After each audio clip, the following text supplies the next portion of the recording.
आज हम इस वीडियो में बात करेंगे, अगर आप आईबीएस यानी इरिटेबल बोयल सिंड्रोम की किसी भी कंडीशन से गुजर रहे हैं, तो किस तरीके से इस बीमारी को मैनेज करें और क्या लाइफस्टाइल अपनाएं।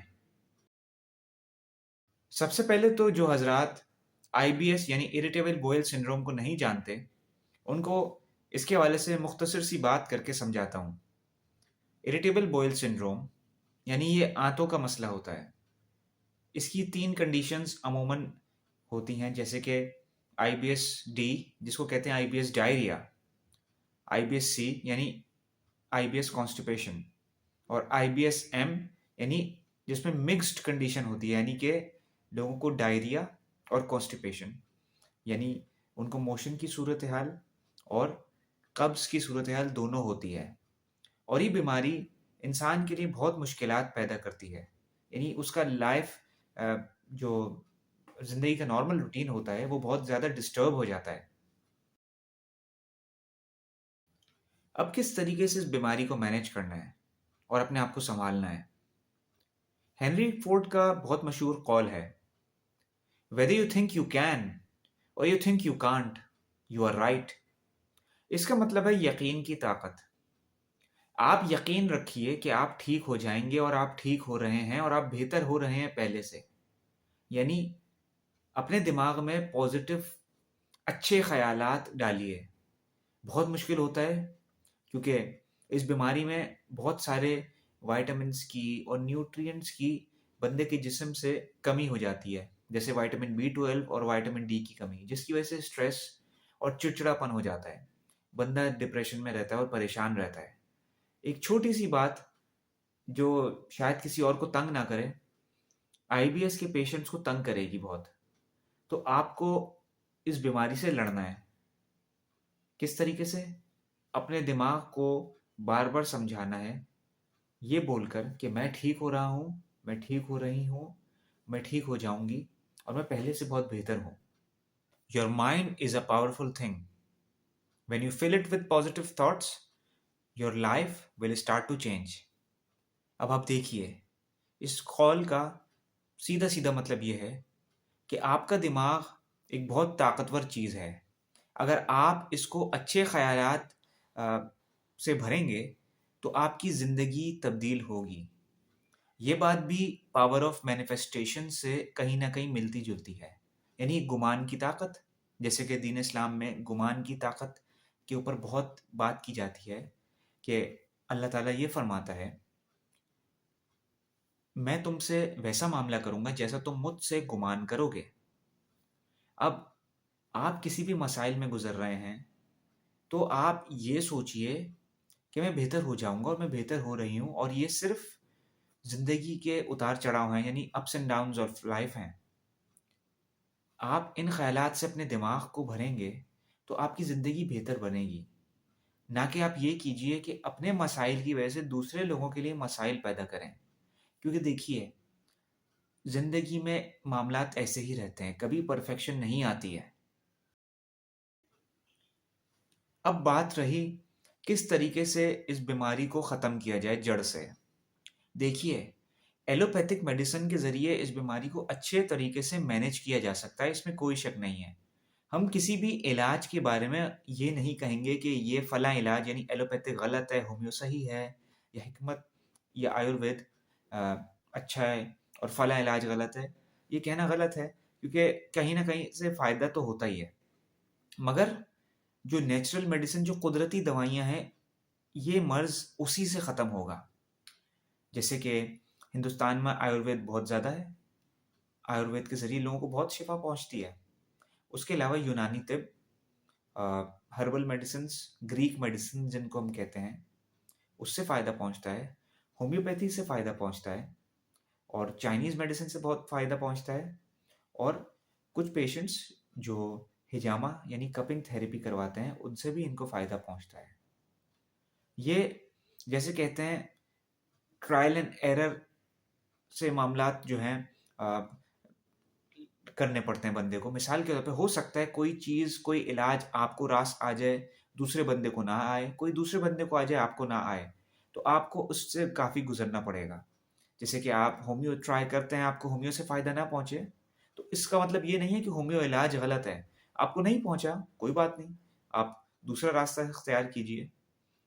और साथ-साथ कौन से खाने आपको खाने हैं, इसके ऊपर भी हम बात करेंगे आगे। How to spend your time, किस तरीके से अगर आप इस मर्ज़ से गुज़र रहे हैं, अपना वक़्त गुज़ारें। अपने आप को क्रिएटिव और अच्छे-अच्छे कामों में लगाना पड़ेगा आपको। मिसाल के तौर पे आप चाहें तो कोई ज़बान सीख लें, जैसे Chinese language, Arabic language, French, कोई ऐसी ज़बान सीखें जो जिससे आपका कोई ताल्लुक ही नहीं है। जो शायद मुश्किल हो शुरू में, क्योंकि इससे होगा ये कि आपका दिमाग कहीं मसरूफ़ रहेगा, आप कहीं लगेंगे। वरना सोचते-सोचते अगर ये बीमारी अ, ऐसा ना हो कि बढ़ जाए। इसलिए क्योंकि जब आप सोचेंगे तो कुदरती तौर पे बुरे ख़यालात आपको आएँगे। या फिर आप पज़ल्स सॉल्व कर सकते हैं। अखबारात के अंदर कुछ सुडोकू और कुछ ऐसे गेम्स आते हैं जिसको आप खेल सकते हैं, जिससे आप कहीं मसरूफ़ होंगे। और बुक्स पढ़ें, कुतुब बीनी, किताबों से बहुत ज़्यादा फ़ायदा पहुँचता है। अच्छी चीज़ों में अपना वक़्त लगाएँ, कुछ ऐसी फ़िल्म्स या ऐसी मूवीज़ देखिए जिससे कोई न कोई पॉज़िटिव चीज़ हासिल हो। ऐसी फ़िल्म्स ना देखिए जो कि ख़राब हों, या फिर जिससे वक़्त बर्बाद होता हो, या फिर जिसमें बिलो द बेल्ट रिमार्क्स होते हों या चीज़ें होती हों। यानी आप अच्छी जगह अपना वक़्त लगाएँ, क्योंकि आजकल नेटफ्लिक्स और दीगर मीडियम्स और फ़ोरम्स पर बहुत वीडियोज़ और मूवीज़ अवेलेबल हैं। आपको देखकर चुनना होगा कि आपका वक़्त सही जगह लगे और आपको ज़िंदगी में एक अहम मकसद मिले। साथ-साथ जो लोग आईबीएस के मर्ज़ से गुज़र रहे हैं, उनकी मदद कीजिए। जो लोग आईबीएस के मर्ज़ में नहीं भी हैं, उनकी भी मदद कीजिए। छोटे बच्चे, बड़ों के साथ अच्छा रवैया अख्तियार कीजिए। जानवरों को खाना खिलाइए, परिंदों को पानी पिलाइए। ये सारी चीज़ें हैं, हो सकता है आप ये करते हों। अगर आप नहीं करते तो अपनी ज़िंदगी में शामिल कीजिए। कोई न कोई ऐसी चीज़ खैर की और भले करने वाली चीज़ अपनी ज़िंदगी का मामूल बनाइए। जिससे होता ये है कि आप अपना वक़्त बेहतर तरीके से स्पेंड करेंगे, तो फिर ये बीमारी से इंशाअल्लाह आप अच्छे तरीके से लड़ पाएँगे और निकल पाएँगे इंशाअल्लाह। दुआ की ताकत, पावर ऑफ प्रेयर्स को कभी हल्का मत लीजिएगा। इसका मतलब ये है कि दुआ असर रखती है। हो सकता है वक़्त ले, जैसे तहज्जुद का वक़्त, थोड़ी-सी नींद लेकर रात को अगर आप उठें और 2 नफ़िल पढ़कर गिड़गिड़ा के दुआ माँगिए, तो उस दुआ की तासीर बहुत ज़बरदस्त होती है।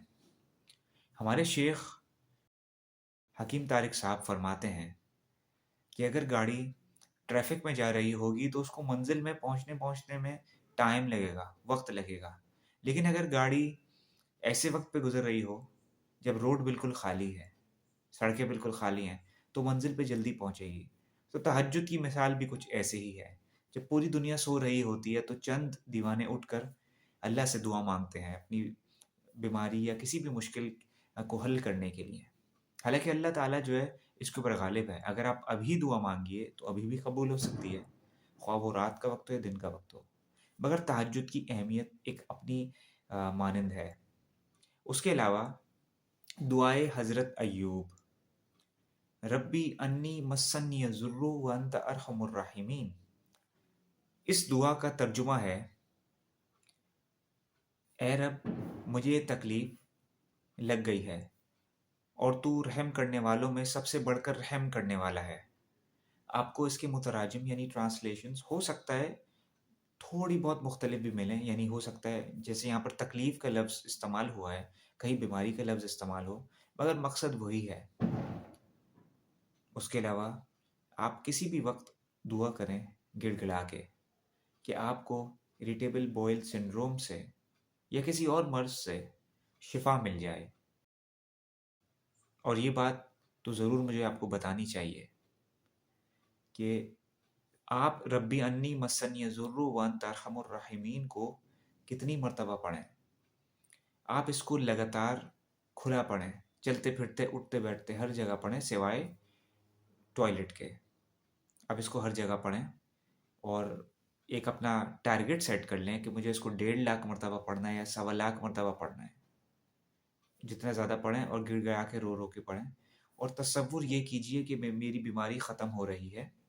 और सिर्फ मेरी नहीं, तमाम लोगों की, पूरी दुनिया में जितने भी इंसान हैं सबकी ये जो बीमारी है या किसी और बीमारी से जो गुजर रहे हैं वो ख़त्म हो रही हैं।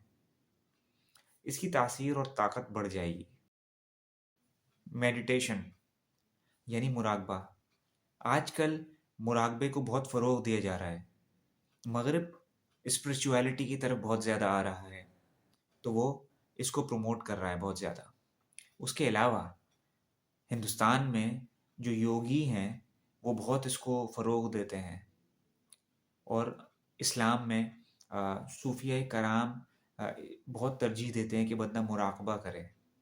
मुराकबा असल में ख़ामोशी में, अकेले में किया जाने वाली चीज़ है कि बंदा अपने आप से ताल्लुक़ जोड़ता है, अपने रब से ताल्लुक़ जोड़ता है और अपने आप को बेहतर बनाने की कोशिश करता है किसी न किसी अंदाज़ में। मुराकबा एक ऐसी चीज़ है जिसके ज़रिए आप इमेजिनेशन, ख़यालात के ज़रिए अपने आप को कंडीशन करते हैं, माइंड प्रोग्रामिंग करते हैं, दिमाग को एक नया फ़लसफ़ा देते हैं कि वो उसको माने, उसको फ़ॉलो करें। मिसाल के तौर पे जो हमने मुराकबा सीखा है और हो सकता है आपने इससे मिलता-जुलता तरीका सीखा हो, मगर सबका मकसद वही होता है। असल में मकसद होता है पावर ऑफ इमेजिनेशन को इस हद तक बढ़ा देना कि वो आपके दिमाग पे असरअंदाज करे अच्छे तरीके से। जो हमने सीखा तरीका अबकरी के ज़रिए, वो ये है कि बंदा जैसे नमाज में बैठता है, अत्तहियात में, वैसे बैठे, क़िबला रुख होकर। अगर अगर क़िबला ना भी हो सके तो कोई मसला नहीं है। क़िबला रुख होकर आप बैठें और फिर इमेजिन कीजिए और सोचिए कि अर्श इलाही से नूर, यानी कि आसमान से आप ये समझ लीजिए, नूर उतर के आपके दिल में दाखिल हो रहा है।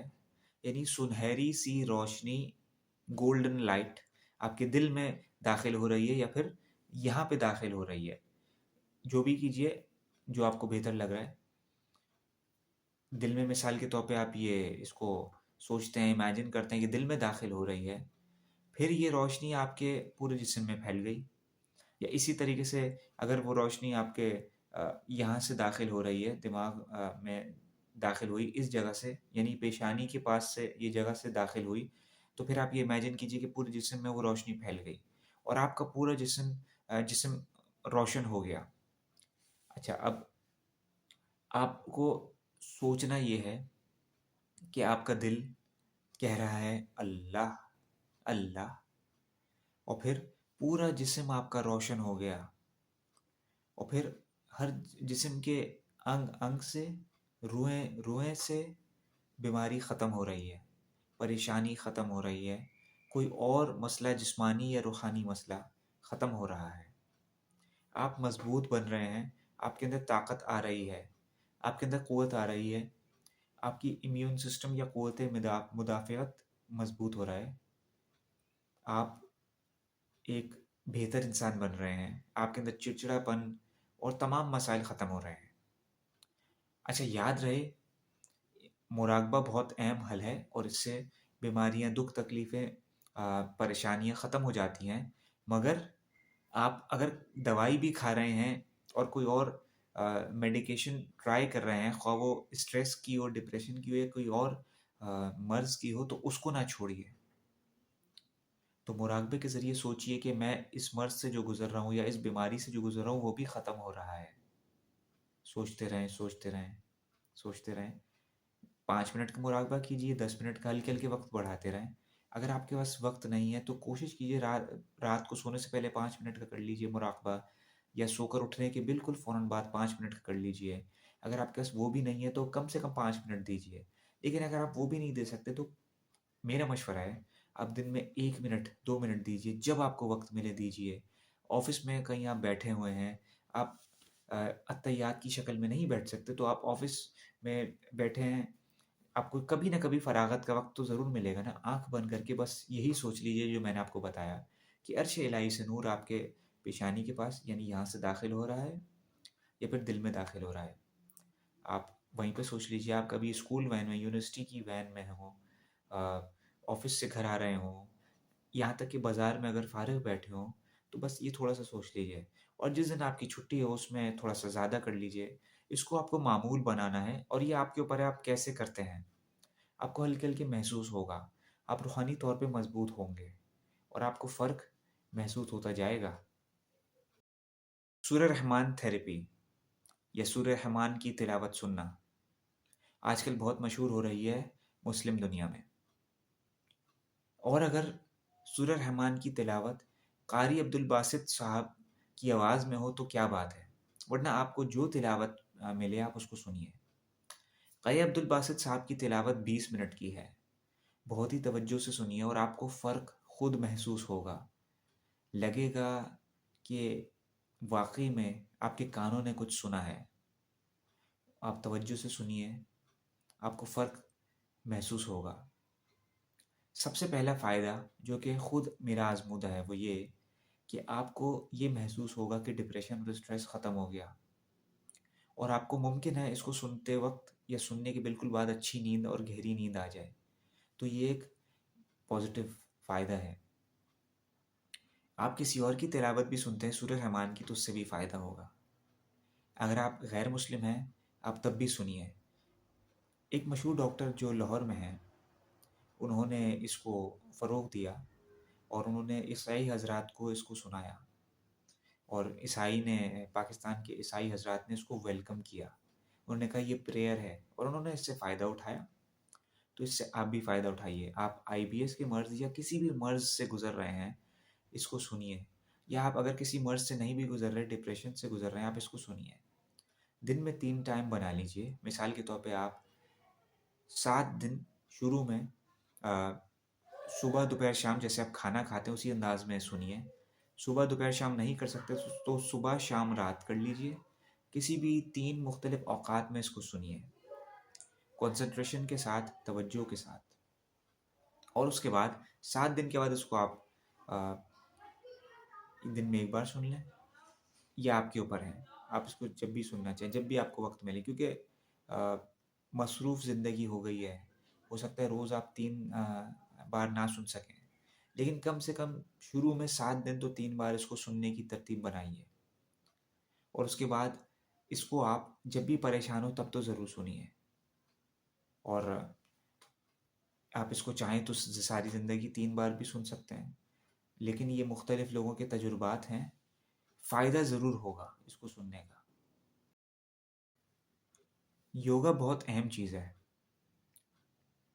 ख़ुसूसन हिंदुस्तान में बाबा रामदेव इस पे काम कर रहे हैं और दीगर योगी काम कर रहे हैं। पाकिस्तान से योगी वजाहत काम कर रहे हैं और अक़वामी सतह पर यानी इंटरनेशनल लेवल पर मग़रिब में यूएस में, कनाडा में, ऑस्ट्रेलिया में, हर जगह पूरी दुनिया में लोग योगा करते हैं और उससे फ़ायदा उठाते हैं। ख़ुसूसन आईबीएस के मर्ज़ में आप योगा ज़रूर कीजिए। योगा के कुछ अहम पोजेज़ और अहम तरीके होते हैं, जिससे आप फ़ायदा उठा सकते हैं, जिसका फ़ायदा इंशाअल्लाह आपकी आंतों पर पड़ेगा। मैं कोशिश करूँगा कि इस वीडियो में उन इमेजेस को डाल दूँ अ, जिसको आप देख के खुद योगा कर सकते हैं, जिससे मैंने खुद फ़ायदा उठाया। और मैं कोशिश करूँगा इंशाअल्लाह बाबा रामदेव की वीडियो भी डाल दूँ जो मैंने सीखी अ, यानी योगा के पोजेज़ मैंने सीखी और वीडियो देखी और उससे मैंने खुद भी फ़ायदा उठाया। इसको भी आप रोज़ का मामूल बना लीजिए और रोज़ की बुनियाद पर कीजिए। योगा तो कहते हैं आप किसी और चीज़ के लिए भी करें आपको फ़ायदा ही होगा। मगर क्योंकि इंसान मसरूफ़ इतना हो गया है शायद इतना वक़्त ना दे सके, तो अपनी सहूलियत से जितना वक़्त दे सकते हैं दीजिए। अहम चीज़ है कंसिस्टेंसी यानी कंसिस्टेंसी इज़ द की। ये ज़रूरी नहीं कि आप रोज़ आधे घंटे, 1 घंटे, 2 घंटे योगा करें। अगर आप मसरूफ़ हैं तो 5 मिनट, 10 मिनट दे दीजिए। अगर आप वक़्त ज़्यादा दे सकते हैं तो आप वो भी दीजिए। फ़ायदा इंशाअल्लाह होगा। और बस ये ज़हन में रखिएगा कि आपको ये नहीं सोचना कि मैं बेहतर क्यों नहीं हो रहा। आपको बस ये सोचना है कि मैं बेहतर हो रहा हूँ और हो गई हूँ और हो रही हूँ। इस पे तवज्जो देनी है। वक़्त के ऊपर तवज्जो नहीं दीजिएगा। क्या जैसे कि आप ये देखें कि पूरी दुनिया तो फ़ायदा उठा रही है और उनको फ़ायदा भी हो गया और बेहतर भी हो गई, लेकिन मैं तो हो ही नहीं रहा या मैं तो हो नहीं रही। ये ना सोचिए। कौन-सी ग़िज़ा खानी है? व्हाट फूड शुड आई ईट? इसके दीगर रिसर्च हो चुकी है कि कौन-सी चीज़ फ़ायदेमंद रहेगी इस बीमारी में। अब इंटेंसिटी के ऊपर है, अगर कोई सख्त आईबीएस के मर्ज़ से गुज़र रहा है, तो हो सकता है कोई चीज़ मुझे रास आ जाए, आपको रास ना आए, कोई चीज़ आपको रास आ जाए, मुझे ना आए। तो इसमें बहुत ट्रायल एंड एरर से गुज़रना पड़ता है। हो सकता है कोई फलाँ चीज़ आपने खाई, आपको रास नहीं आई, फिर आप दूसरी चीज़ ट्राई करें। 2 चीज़ें जिसका बहुत ही ज़्यादा फ़ायदा होगा, वो एक है कैमोमिल टी। कैमोमिल टी गुले बाबूना की चाय। इसको आप ग्रीन टी के तौर पे पी सकते हैं। दिन में 2 बार पी लें, सुबह पी लें, शाम में पी लीजिए। कुछ लोग कहते हैं सोने से पहले कीजिए, इससे नींद अच्छी आती है। और इसका एक बहुत अहम फ़ायदा ये होता है कि आपकी आँतों को आराम मिलता है और आपको ज़हनी सुकून मिलता है, या फिर मैं कहूँ तो दिमागी सुकून मिलता है। या आपके दिमाग में जो हलचल मच रही होती है, स्ट्रेस होती है, एंग्ज़ायटी होती है, उसमें कमी आती है। और उसके अलावा फेनिल सीड्स, यानी हम इसको फेनिल को कहें तो सौंफ की चाय। जी हाँ, सौंफ की चाय। तो आप इसको भी पी सकते हैं, उसका भी आपको बहुत फ़ायदा होगा, हाज़मे में आपकी बहुत मदद करेगी। और हल्दी भी बहुत फ़ायदेमंद होती है इस बीमारी में। और असल में बात ये होती है कि कुछ लोग आईबीएस कॉन्स्टिपेशन से गुज़रते हैं और कुछ लोग आईबीएस डायरिया से गुज़रते हैं। तो दोनों हज़रात के लिए थोड़ी डाइट मुख्तलिफ होती है। तो काफ़ी रिसर्च इस पे हो चुकी है। अगर आप किसी डॉक्टर से या हकीम से या किसी आयुर्वेद प्रैक्टिशनर से कॉन्टैक्ट में हैं, तो आप उनसे पूछिए कि कौन-सी चीज़ आपके लिए फ़ायदेमंद रहेगी और अपने पास लिख लीजिए, चार्ट बना लीजिए। मैंने आपको ज़्यादा चीज़ें इसलिए नहीं बताई कि हो सकता है वो चीज़ आपको रास ना आए। कुछ लोग जैसे आलू, वो कहते हैं आलू फ़ायदेमंद है, स्वीट पोटैटोज़ यानी शकरकंदी फ़ायदेमंद है, ग्रीन वेजिटेबल्स फ़ायदेमंद हैं। हो सकता है कुछ लोगों को ये रास ना आए, तो इसलिए मैंने आपको हर्बल टीज़ बताई कि जिनका फ़ायदा होगा इंशाल्लाह। और ग़िज़ा आप अपने हिसाब से देख लीजिए। उसके अलावा चाय और कॉफ़ी कोशिश कीजिए कि अपनी लाइफ़ से लिमिट कर दीजिए, क्योंकि इन चीज़ों से स्ट्रेस होता है। अगर आप सीवियर आईबीएस के मर्ज़ से गुज़र रहे हैं, तो फिर तो मैं तो ये कहूँगा कि आप बिल्कुल भी चाय और कॉफ़ी को हाथ ना लगाइए। लेकिन अगर आप माइल्ड आईबीएस के मर्ज़ से गुज़र रहे हैं, तो कभी-कभी पी लीजिए। अगर आप ये करते हैं कि कभी नहीं पीते, वो तो बहुत ही अच्छा है। लेकिन क्योंकि हमें हिंदुस्तान, पाकिस्तान, बांग्लादेश में, इंडियन सबकॉन्टिनेंट में बहुत ज़्यादा आदत होती है चाय पीने की, तो हमारे लिए शायद ये मुश्किल हो बिल्कुल छोड़ना। तो बहुत इसको आप ओकेजनल कम का मामला कर दीजिए, यानी बहुत कम। और अगर आप आईबीएस के मर्ज़ से बिल्कुल निकल चुके हैं, तो अब लाइफ़ को अ, तब्दील करने का वक़्त है। ऐसी चीज़ें ना खाइए, ना पीजिए जिससे स्ट्रेस होती है। जैसे कोशिश कीजिए आप चाय के और कॉफ़ी के और इस टाइप की कैफ़ीन वाली चीज़ों के आदी ना बनें कम से कम। इसके अलावा छोटे-छोटे टिप्स जो मैंने खुद सीखे, मैं चाहूँगा कि आप भी कीजिए। जब आप खाना खाएँ, तो खाने से पहले की दुआ और खाने के बाद की दुआ तो आप पढ़ते ही हैं। खुसूसन खाना खाते वक़्त हर लुक़मे पे पढ़ें बिस्मिल्लाहिर्रहमानिर्रहीम। हर लुक़मे पे पढ़ें बिस्मिल्लाहिर्रहमानिर्रहीम। और आपको इमेजिन ये करना है, क्योंकि बिस्मिल्लाह का मतलब है शुरू अल्लाह के नाम से जो बड़ा मेहरबान और निहायत रहम वाला है। तो आपको इमेजिन ये करना है कि अल्लाह आपके ऊपर रहम कर रहा है और आपकी बीमारी, आपकी दुःख, आपकी परेशानियाँ ख़त्म हो रही हैं। मैंने कहा पावर ऑफ इमेजिनेशन, उसका बहुत फ़ायदा होता है। यानी कि when you fill your mind with positive thoughts, your life start to change. तो आपको हर वक्त, या यहाँ तक कि अगर आप खाना भी खा रहे हो, अच्छा ही सोचना है। और कोशिश करें कि आप खाने के वक़्त वैसे तो नेगेटिव बात करनी ही नहीं चाहिए, लेकिन खाने के वक़्त तो बहुत ही ज़्यादा इसका ख़्याल रखें और खाने के वक़्त ऐसी वीडियोज़, ऐसे टीवी शोज़, ऐसे चैनल्स ना देखें, जिससे टेंशन और स्ट्रेस होती है। ख़ुसूसन न्यूज़ से दूर रहें क्योंकि न्यूज़ से आपको नॉर्मली पता है कि न्यूज़ एंकर्स सेंसेशनलाइज़ करके न्यूज़ को बताते हैं, जिससे बंदे को घबराहट हो जाती है, हार्ट बीट में तब्दीली आ जाती है। हार्ट बीट, दिल की धड़कन में तब्दीली आने का मकसद ये है कि इसका मतलब कहीं न कहीं वो चीज़ ने आपको परेशान किया है। तो कोशिश कीजिए कि खाना कंसंट्रेशन से खाइए और अगर आप बातचीत भी कर रहे हो लोगों से, तो कोशिश कीजिए कि अच्छी बातें कर रहे हो, पॉज़िटिव बातें कर रहे हो। इधर-उधर की नेगेटिव बातों को ना डिस्कस कीजिए और लेट्स सपोज़ आप अगर कोई वीडियो भी देख रहे हो, तो कोशिश कीजिए अच्छी वीडियो कंज़्यूम कीजिए, देखिए। अच्छा कंटेंट कंज़्यूम कीजिए। अब एक बहुत अहम बात, ब्रीदिंग एक्सरसाइज़ेज़ यानी साँस लेने की मशक़ें, आप इसको चेक कीजिए यूट्यूब पर, आपको मुख्तलिफ़ इक़साम की ब्रीदिंग एक्सरसाइज़ेज़ मिल जाएँगी, जिसके ज़रिए आपका स्ट्रेस लेवल और आपके अगर किसी परेशानी से गुज़र रहे हैं, तो वो कम होगा। आपका माइंड कहीं और डाइवर्ट होगा, आपका दिमाग कहीं और जगह लगेगा। क्योंकि इरिटेबल बाउल सिंड्रोम के मसले में अक्सर होता ही है, मिसाल के तौर पे कोई बात परेशानी वाली तो हो, लेकिन अगर किसी और को पता चली जो कि आईबीएस का पेशेंट ना हो, तो शायद उसको परेशानी ना हो, उसको एक कान से सुन के दूसरे कान से निकाल दे। लेकिन आईबीएस के मर्ज़ वाला बंदा हो सकता है परेशान हो जाए और टेंशन में आ जाए।